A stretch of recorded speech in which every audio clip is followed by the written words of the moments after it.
My favorite verse. Dapat iti paborito tayo nga bersikulo. Magati nga bersikulo ti nang parparigta kanya, ti multulong kanya, ti pamilya, siya ti pamilya all throughout those years, especially ti panagministro. Siguro kung wala tong verse na ba, matagal na akong naupay, matagal na akong nag-give up, matagal na akong nawalan ng pag-asa. Kasi marami talagang pakaupayan. Talagang nakaabay mo.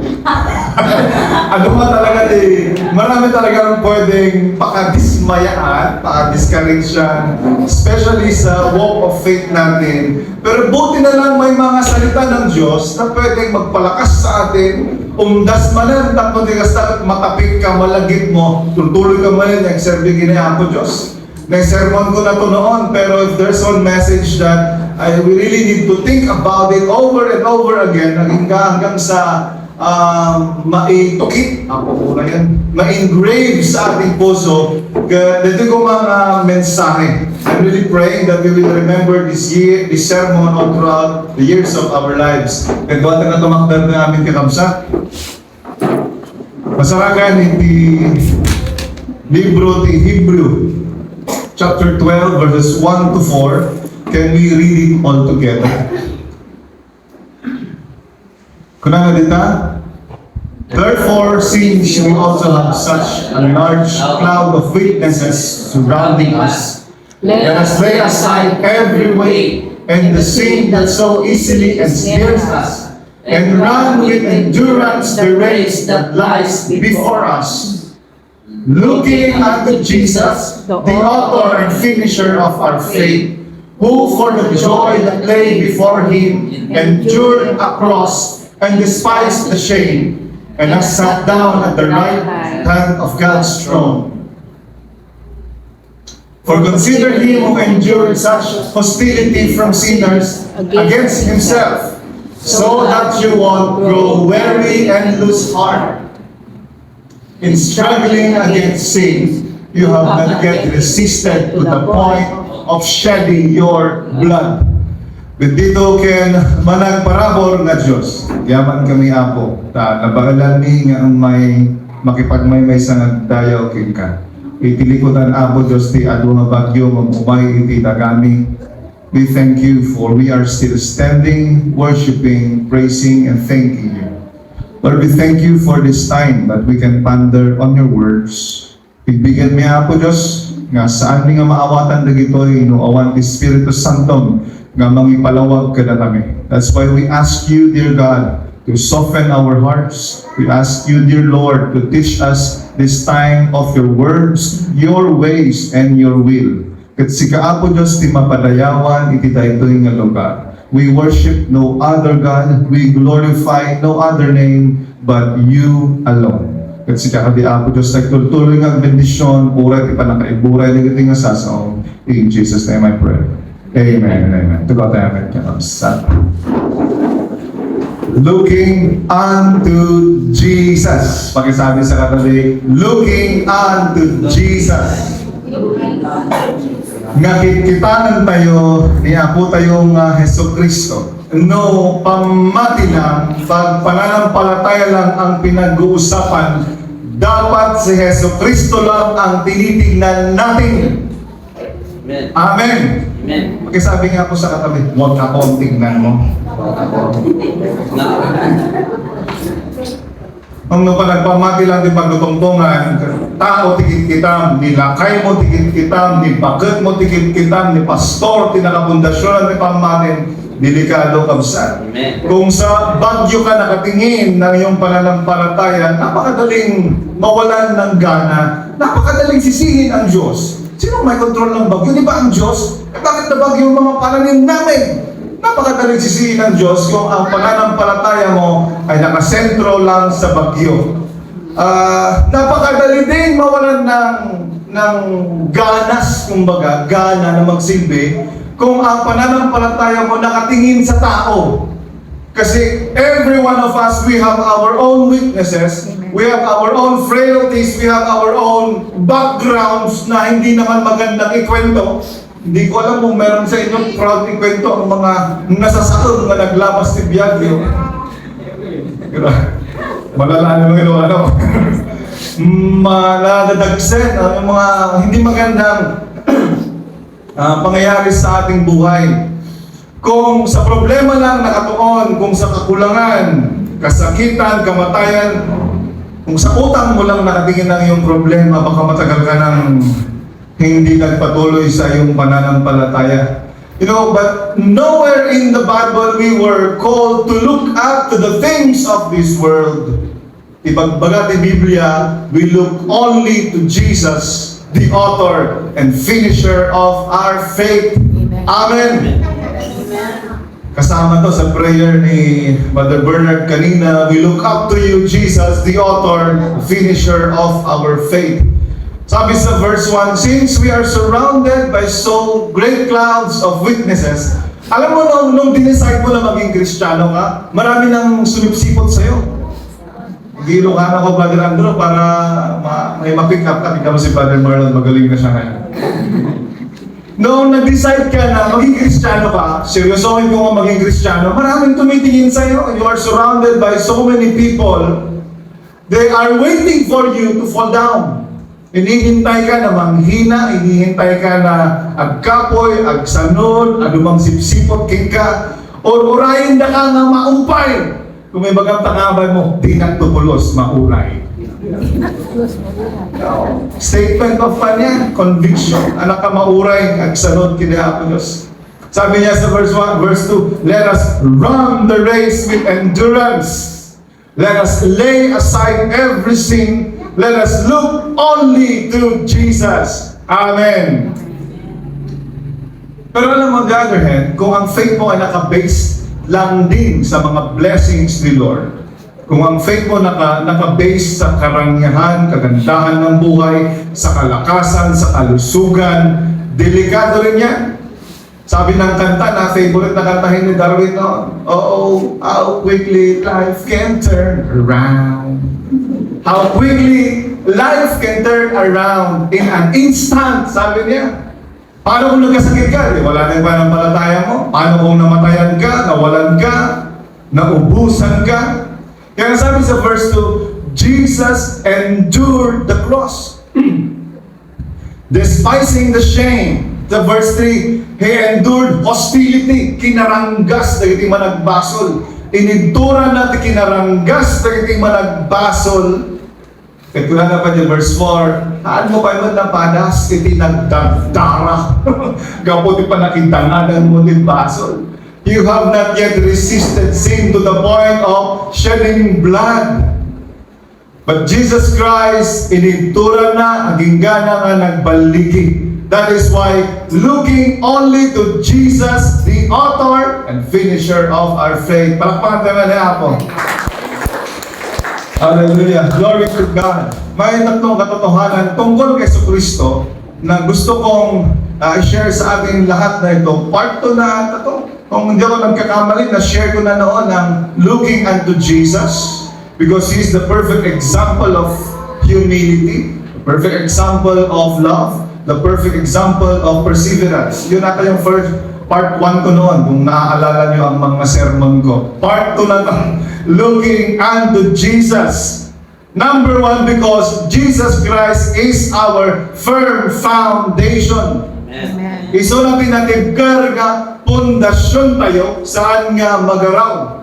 Kaya ito ang sasaro nung bagyo nga umay, matisting, nagiti pundasyon, di balbalay tayo. Dapat din naggungun, di balay na.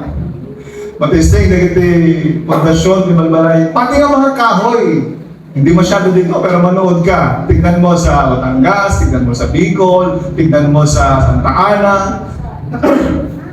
Matisting man natin, balbalay na. Matisting, di kayo, no natipker man lang, kung matibay lang din ang kanilang foundation. Basic engineering. Sino ba mga engineer dito? Mari pa yung mga engineer. Engineer. Mga basic engineering, kahit hindi ka nag-aaral ng engineering, alam mo to?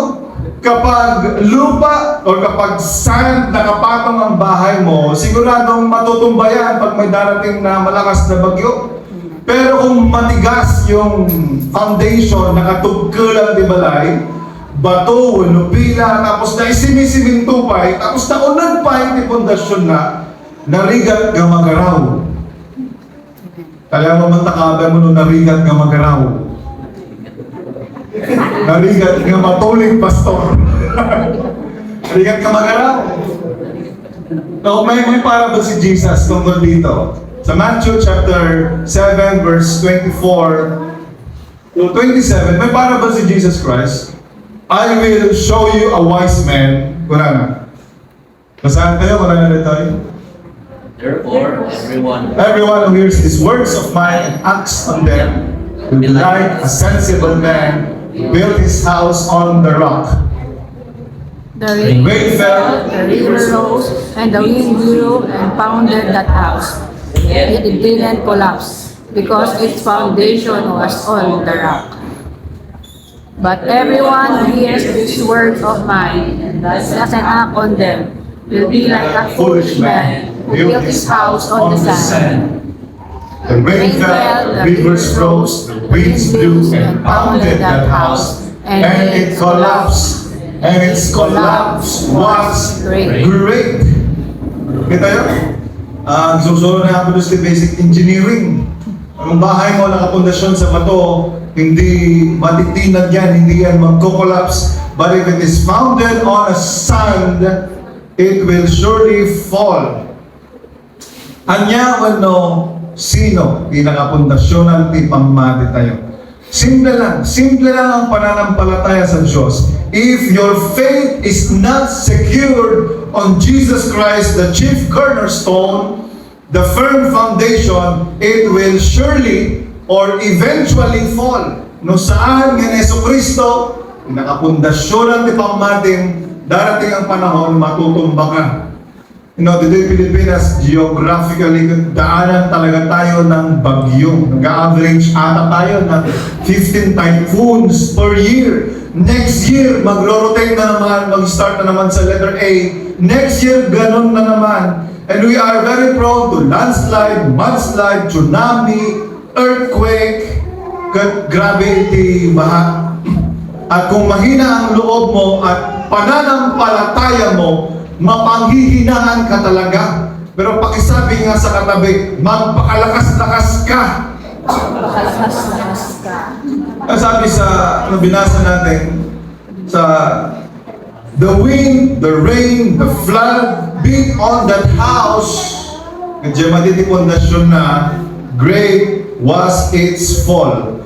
Ngam na uray agda amin dagita, tatalagawad niya umay amin dagita, no natib ka ti pamatin, if the foundation is strong, founded in Jesus Christ, you will still remain standing, praising the Lord. Amen. Amen. You know, God in the Old Testament, usually nadi-describe siya as the rock of our salvation. Sabi sa Psalms chapter 62 verse 6, the Lord is my rock, the rock of my salvation. He is my refuge. He is my strength. Basahan mo yan?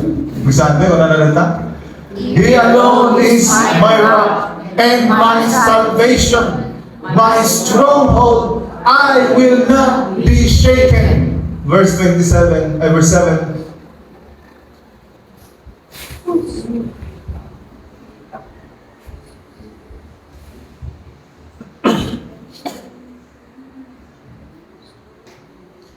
My salvation and glory depend on God. My strong rock, my refuge is in God. Amen. Amen. Kasi paano mo matatalo ang taong ang Diyos ang kanyang foundation?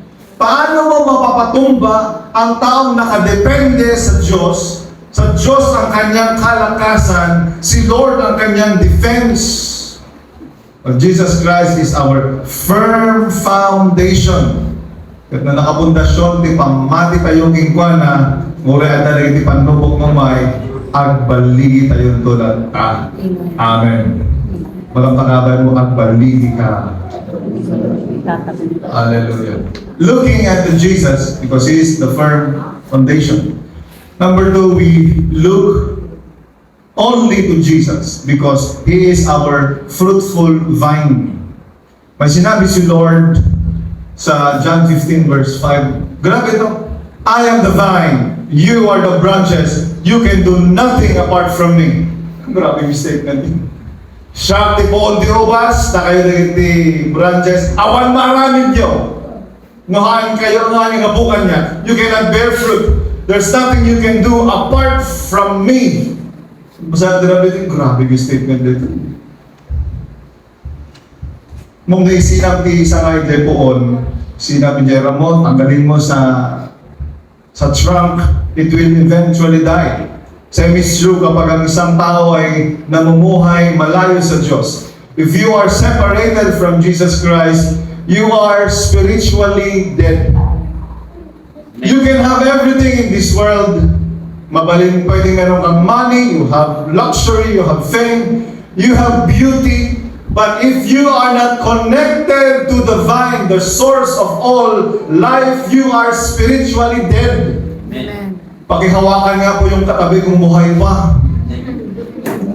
Kung wala na napintas ka, nagwapo ka, nakarati ka, marami kang kayamanan. If you do not have Jesus, you are connected. You are not connected to the vine.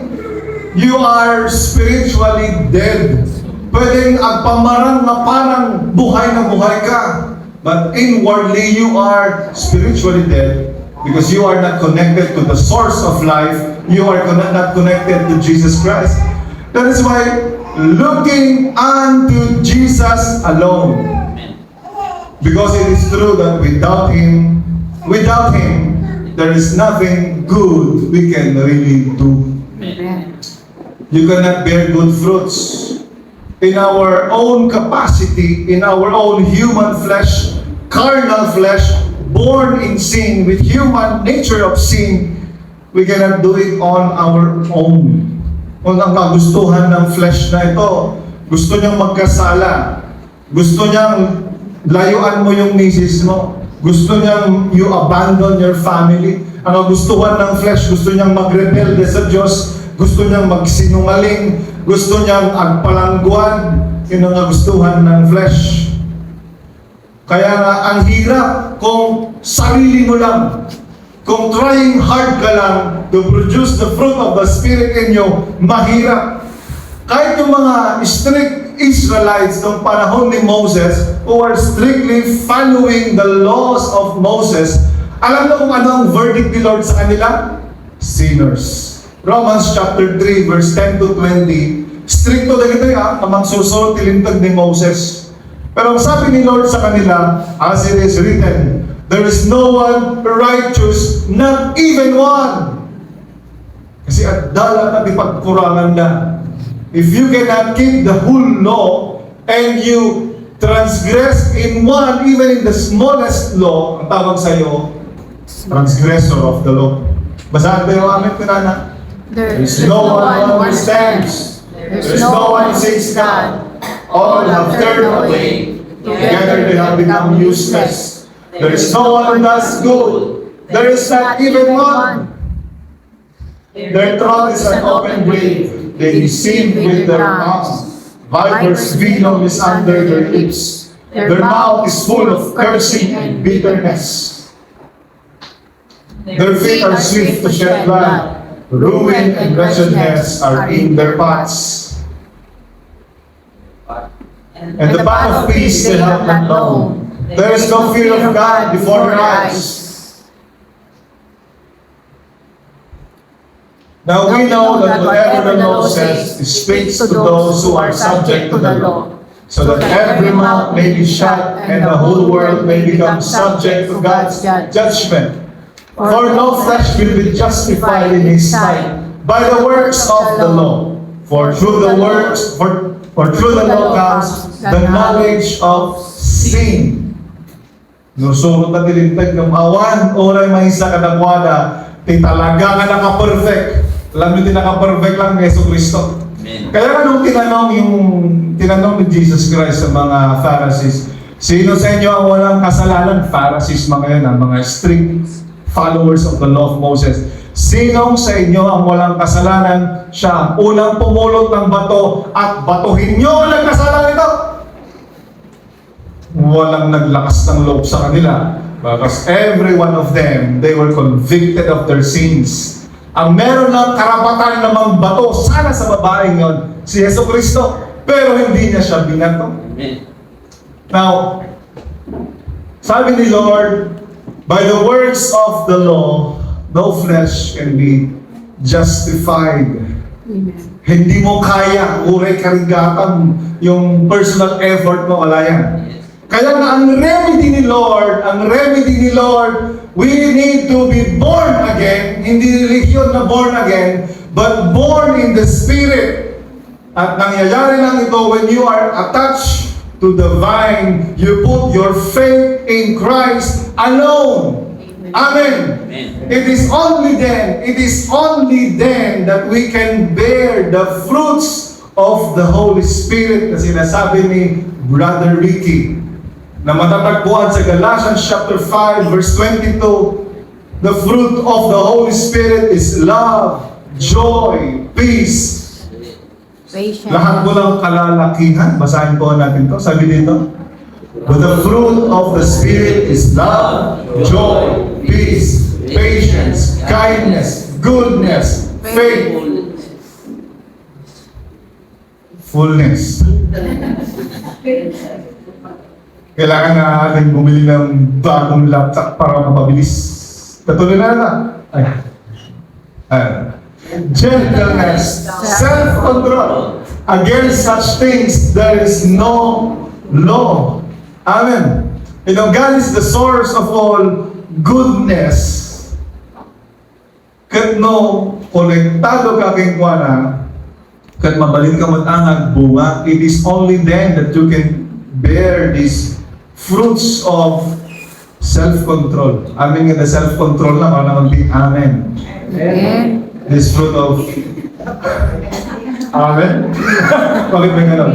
Self-control, this love, this joy, this peace, this faithfulness. It is only then when you have the Spirit of Christ in you, looking unto Jesus. Isuna, hindi mabalindaan na mga parwal, hindi ito'y nagkakasayat nga ba nagkara tayo. Alam mo kung hindi ka connected kay Jesus Christ, alam mo kung ano ang bunga mo? Mag-uumpisa ka sa verse 19 to 21. Now the works of the flesh is evident. Iti trabaho, iti lasag, na inlasagan. Basahan ko yung amin ko na. Now the works of the flesh are obvious. Sexual immorality, moral impurity, promiscuity, idolatry, sorcery, hatred, strife, jealousy, outbursts of anger, selfish ambitions, dissensions, factions, envy, drunkenness, carousing, and anything similar, about which I tell you in advance, I have told you before, that those who practice such things will not inherit the kingdom of God. Pag-isabi sa katabi, look only to Jesus. You cannot do it on your own. Look to Jesus Christ. Real transformation, genuine conversion, panagbalbaling di tao, comes from the Lord. Ilang beses ko nung hindi pa ako really converted to Christ, ilang beses na akong trying hard magbago. Pero paulit-ulit, mabalik-balik ka. Hamo kaya. Mabaulam lang, makakayanan mo lang yan if you are connected to the vine, if you are born in the Spirit, eventually makikita yan ng asawa mo. Balik mo, ilakay ko. Papa, pwede naman, ginuman.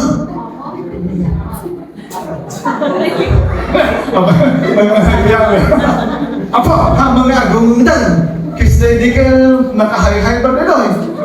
Apa, signal pa mo basta. Ang laba mo tan. Sino po nakalaba kahapon? Praise God, kung umaraw kahapon at mag-init na nagtagal na yun ang pagdodo mo na. Kasi pag matag na yun na. Apo, bakit yung mga gumundan? Amen. Diba? It will eventually show itself. Makita nga eh, makita. Makikita yan. Kaya nga, hindi ko alam kung totoo, pero I'm praying na totoo. Si Manny Pacquiao, noong hindi pa siya Kristiyano, grabe. Sabi niya, I have thousands of fighting cocks, yung mga manok. Inabi nila ang bababaya ko no, sugarol, ano pa? Lasinggero aming iso nga, silaselos na jingkita, at least tapos ni chicks na. So, pero sabi niya, noong tinanggap ko si Kristo sa buhay ko, yung magsik amin na kita, tinanggal ko lahat yung mga, siguro, swerte yung bumili ng mga manok. Lako na amin, yung mga ribo-ribo na fighting chicken niya. Tinigil na niya, kaya naging mas connected siya kay Lord at maging okay ang pamilya niya. Kasjay umaman, kaya tayo. Amen. Walang takaban mo, kasjay ka. Kumaman. Makita nga, Jay, kung nagbalbalik biyag tayo, looking unto Jesus, the fruitful vine. Looking unto Jesus, our firm foundation. Jesus only our fruitful vine. Makatalo at sana nagbayag. Looking unto Jesus, the author and finisher of our faith, because He is our faithful friend. Amen. Merong kanta na, what a friend we have in Jesus. What a friend we have in Jesus. All our sins and grief to bear.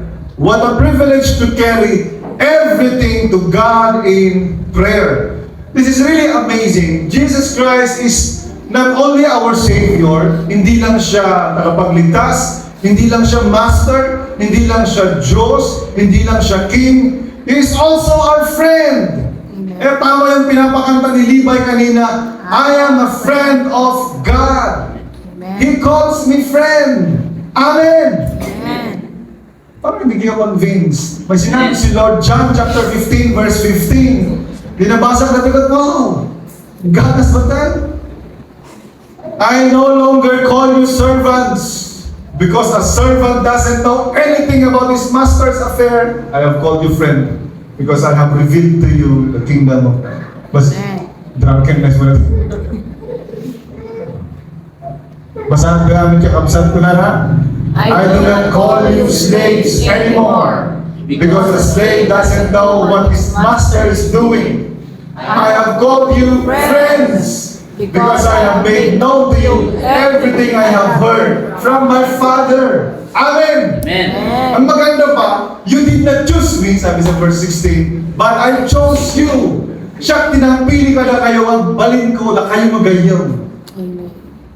Mo ni minister ni Jesucristo dito sa lupa, he was called the friend of sinners. Pumupunta siya sa mga makasalanan, sa mga tax collectors, sa mga tinuturing ng mga Pharisees, ng mga maduduming tao. Pumupunta siya sa kanila. And he was called the friends of sinners. Katan tayo mata ng maya, tayo injay, tama nagbasol tayo mat. Amen. Good. Sino po may mga best BFF dito? BFF since birth.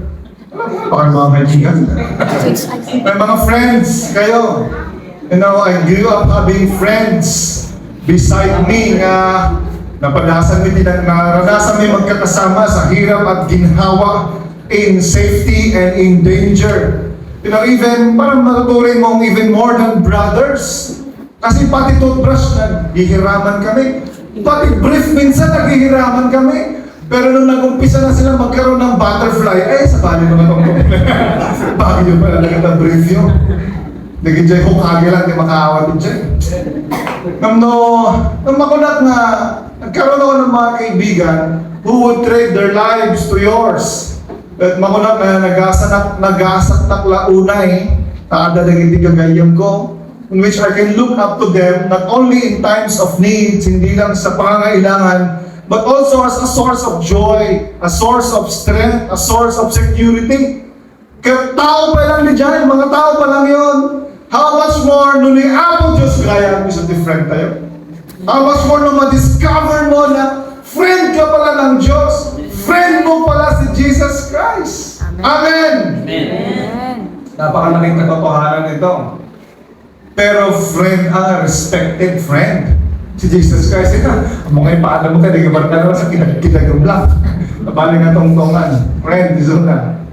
Pero sa mga panahon na nahihirapan ka sa buhay, sa pananampalataya, sa trabaho, sa negosyo, sa pamilya. Huwag mong kakalimutan to look up to Jesus. He is your faithful friend, our faithful friend. Amen. Amen. Huwag mong sosolohin ang mga problema mo sa buhay. Pag sabi nga sa kapag, huwag mong solohin. Huwag mong solohin ang mga pasanin at mga bigat sa buhay. Kasi madami yan. Next year, marami na namang may dadagdag.